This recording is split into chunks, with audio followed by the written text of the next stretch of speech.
حضرت انس رضی اللہ تعالی عنہ فرماتے ہیں کہ جب دو مسلمان مصافحہ کرتے وقت یہ عمل کرتے ہیں تو ان کے جدا ہونے سے پہلے رب العالمین ان کے گناہ معاف فرما دیتا ہے اور حضور اقدس سرور کونین حضرت محمد صلی اللہ تعالی علیہ وآلہ وسلم کی زیارت پاک سے مشرف ہوگا اور جنت میں اپنی جگہ دیکھ لے گا۔ وہ عمل یہ ہے۔ بسم اللہ الرحمن الرحیم۔ السلام علیکم ورحمۃ اللہ۔ محترم ناظرین، حضور اکرم صلی اللہ تعالی علیہ وآلہ وسلم کی پیدائش سے صرف 55 دن پہلے یمن کا بادشاہ ابراہ ہاتھیوں کی فوج لے کر کعبہ ڈھانے کے لیے مکہ پر حملہ آور ہوا تھا۔ اس کا سبب یہ تھا کہ ابراہ نے یمن کے دارالسلطنت صنعاء میں ایک بہت ہی شاندار اور عالی شان گرجا گھر بنایا اور یہ کوشش کرنے لگا کہ عرب کے لوگ بجائے خانہ کعبہ کے یمن آ کر اس گرجا گھر کا حج کیا کریں۔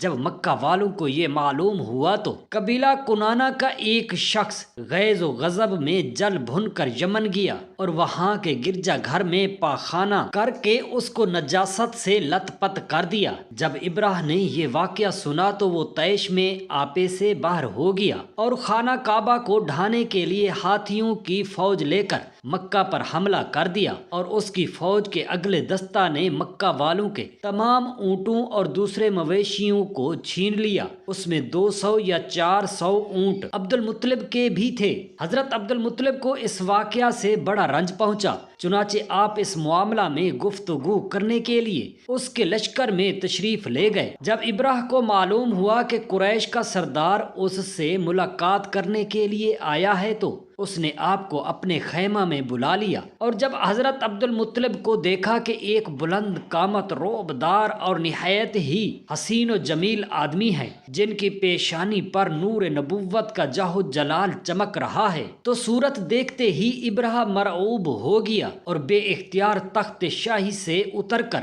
آپ کی تعظیم و تکریم کے لیے کھڑا ہو گیا اور اپنے برابر بٹھا کر دریافت کیا کہ کہیے سردار قریش، یہاں آپ کی تشریف آوری کا کیا مقصد ہے؟ حضرت عبد المطلب نے جواب دیا کہ ہمارے اونٹ اور بکریاں وغیرہ جو آپ کے لشکر کے سپاہی ہانک کر لائے ہیں، آپ ان سب مویشیوں کو ہمارے سپرد کر دیجئے۔ یہ سن کر ابراہ نے کہا کہ اے سردار قریش، میں تو یہ سمجھتا تھا کہ آپ بہت ہی حوصلہ مند اور شاندار آدمی ہیں، مگر آپ نے مجھ سے اپنے اونٹوں کا سوال کر کے میری نظروں میں اپنا وقار کم کر دیا۔ اونٹ اور بکریوں کی حقیقت ہی کیا ہے؟ میں تو آپ کے کعبہ کو توڑ پھوڑ کر برباد کرنے کے لیے آیا ہوں، آپ نے اس کے بارے میں کوئی گفتگو نہ کی۔ حضرت عبد المطلب نے کہا کہ مجھے تو اپنے اونٹوں سے مطلب ہے، کعبہ میرا گھر نہیں ہے بلکہ وہ خدا کا گھر ہے، وہ خود اپنے گھر کو بچا لے گا، مجھے کعبہ کی ذرا بھی فکر نہیں ہے۔ یہ سن کر ابراہ اپنے فرعونی لہجے میں کہنے لگا کہ اے سردار مکہ سن لیجئے،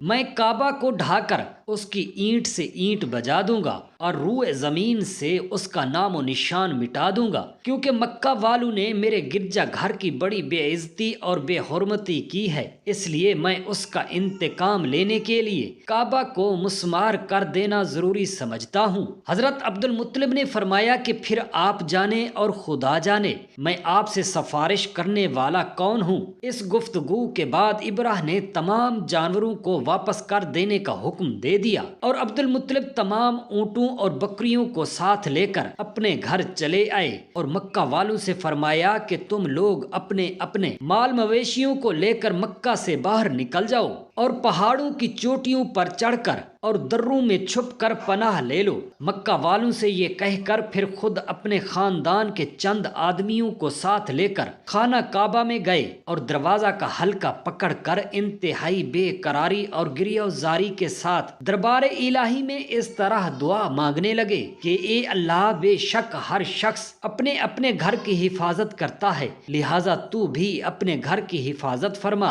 اور سلیب والوں اور سلیب کے پجاریوں عیسائیوں کے مقابلہ میں اپنی اطاعت شعاروں کی مدد فرما۔ عبد المطلب نے یہ دعا مانگی اور اپنے خاندان والوں کو ساتھ لے کر پہاڑ کی چوٹی پر چڑھ گئے اور خدا تعالی کی قدرت کا جلوہ دیکھنے لگے۔ ابراہ جب صبح کو کعبہ ڈھانے کے لیے اپنے لشکر جرار اور ہاتھیوں کی قطار کے ساتھ آگے بڑھا اور مقام مغمس میں پہنچا تو خود اس کا ہاتھی جس کا نام محمود تھا ایک دم بیٹھ گیا۔ ہر چند مارا اور بار بار للکارا مگر ہاتھی نہیں اٹھا۔ اسی حال میں قہر الہی ابابیلوں کی شکل میں نمودار ہوا اور ننھے ننھے پرندے جھنڈ کے جھنڈ جن کی چونچ اور پنجوں میں تین تین کنکریاں تھیں سمندر کی جانب سے حرم کعبہ کی طرف آنے لگے۔ ابابیلوں کے ان دل بادل لشکروں نے ابراہ کی فوجوں پر اس زور و شور سے سنگ باری شروع کر دی کہ آن کی آن میں ابراہ کے لشکر اور اس کے ہاتھیوں کے پرخچے اڑ گئے۔ ابابیلوں کی سنگ باری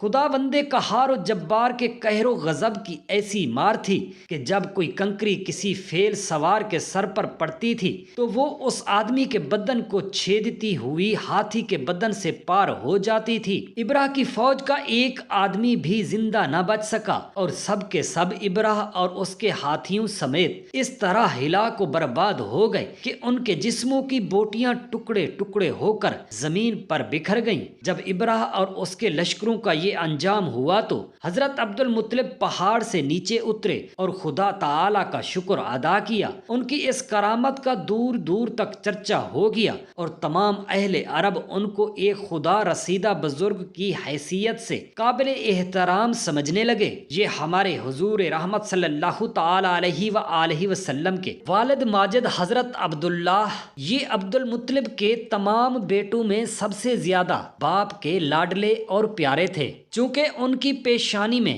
نور محمدی صلی اللہ تعالی علیہ وآلہ وسلم اپنی پوری شان و شوکت کے ساتھ جلوہ گر تھا، اس لیے حسن خوبی کے پیکر اور جمال و صورت و کمال سیرت کے آئینہ دار اور عفت و پارسائی میں یکتائے روزگار تھے۔ قبیلہ قریش کی تمام حسین عورتیں ان کے حسن و جمال پر فریفتہ اور ان سے شادی کی درخواست گزار تھیں، مگر حضرت عبد المطلب ان کے لیے ایک ایسی عورت کی تلاش میں تھے جو حسن و جمال کے ساتھ ساتھ حسب و نسب کی شرافت اور عفت و پارسائی میں بھی ممتاز ہو۔ عجیب اتفاق کہ ایک دن حضرت عبداللہ رضی اللہ تعالی عنہ شکار کے لیے جنگل میں تشریف لے گئے تھے۔ ملک شام کے یہودی چند علامتوں سے پہچان گئے تھے کہ نبی آخر الزمان کے والد ماجد یہی ہیں، چنانچہ ان یہودیوں نے حضرت عبداللہ رضی اللہ تعالی عنہ کو بارہا قتل کر ڈالنے کی کوشش کی۔ اس مرتبہ بھی یہودیوں کی ایک بہت بڑی جماعت مسلح ہو کر اس نیت سے جنگل میں گئی کہ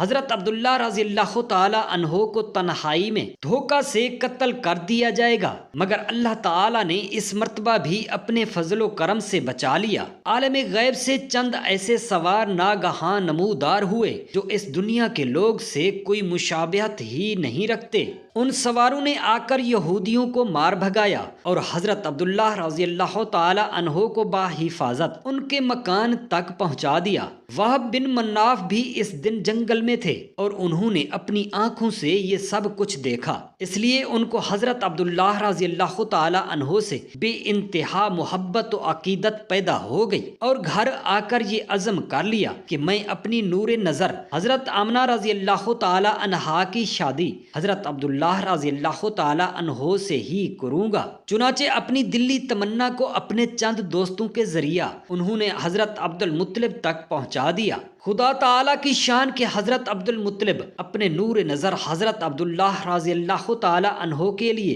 ان جیسی دلہن کی تلاش میں تھے۔ وہ ساری خوبیاں حضرت آمنہ رضی اللہ تعالی عنہا بنت وہب میں موجود تھیں۔ حضرت عبد المطلب نے اس رشتہ کو خوشی خوشی منظور کر لیا۔ چنانچہ 24 سال کی عمر میں حضرت عبداللہ رضی اللہ تعالی عنہ کا حضرت بی بی آمنہ رضی اللہ تعالی عنہا سے نکاح ہو گیا اور نور محمدی گدی حضرت عبداللہ رضی اللہ تعالی عنہ سے منتقل ہو کر حضرت بی بی آمنہ رضی اللہ تعالی عنہا کے شکم عطر میں جلوہ گر ہو گیا، اور جب حمل شریف کو 2 مہینے پورے ہو گئے تو حضرت عبد المطلب نے حضرت عبداللہ رضی اللہ تعالی عنہ کو کھجوریں لینے کے لیے مدینے بھیجا یا تجارت کے لیے ملک شام روانہ کیا۔ وہاں سے واپس لوٹتے ہوئے مدینہ میں اپنے والد کے نہال بنو عدی بن نجار میں 1 ماہ بیمار رہ کر 25 برس کی عمر میں وفات پا گئے اور وہیں دار نابغہ میں مدفون ہوئے۔ قافلہ والوں نے جب مکہ واپس لوٹ کر حضرت عبد المطلب کو حضرت عبداللہ رضی اللہ تعالی عنہ کی بیماری کا حال سنایا تو انہوں نے خبر گیری کے لیے اپنے سب سے بڑے لڑکے